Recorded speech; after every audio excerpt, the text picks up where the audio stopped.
एक शब्द आप लोग सुनते आ रहे हैं, non cellular life, non cellular word.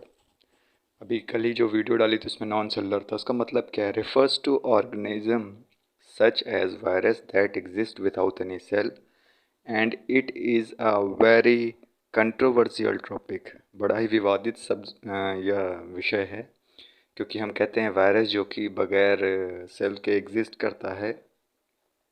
Cell theory जो कि कहती है कि सभी चीज़ें बनी हुई हैं सेल से ही, उसके बावजूद भी हम नॉन सेलुलर जब बोलते हैं तो उसका क्या मतलब है कि बगैर सेल का कोई जीव है। तो मैंने कल के टॉपिक में इस बात को बिल्कुल क्लियर कर दिया था कि नहीं, वे जीव जिनके पास कोशिकाओं का संगठन नहीं है, मतलब मल्टी सेलुलर नहीं है, एक ही कोशिका में सभी प्रकार की जो फंक्शन है वो होते हैं, तो उन्हें नॉन सेलुलर कहा जाएगा। ओके, अब इसमें हम आगे और क्या जान सकते हैं। और वायरस को तो लिविंग में रखा नहीं जाता है।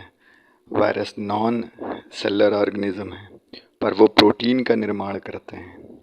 तो अब प्रोटीन का निर्माण कोई जीव कर रहा है तो उसको हम क्या कह सकते हैं? हम कह सकते हैं एक ऐसा जीवन जो बगैर सेल के है, वो पृथ्वी पर एग्जिस्ट करता है।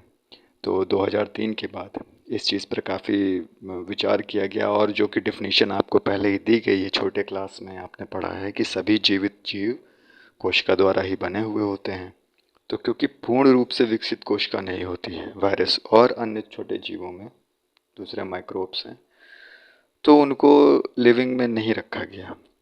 बट अगर वायरस को एज ए लिविंग दिखाया जाए तो तब से ये कहा जाने लगेगा कि non cellular life exist on earth, मतलब पृथ्वी पर अकोशिकीय जीव भी पाए जाते हैं। तो ये जो इनमें लाइनें, मतलब जो नोट्स के रूप में आपको पेज शो हो रहे हैं, if you want you can write it for your references. Okay, best of luck.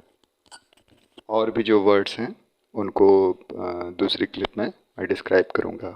Her definition में जो टफ वर्ड होंगे उनको डिस्क्राइब किया जाए।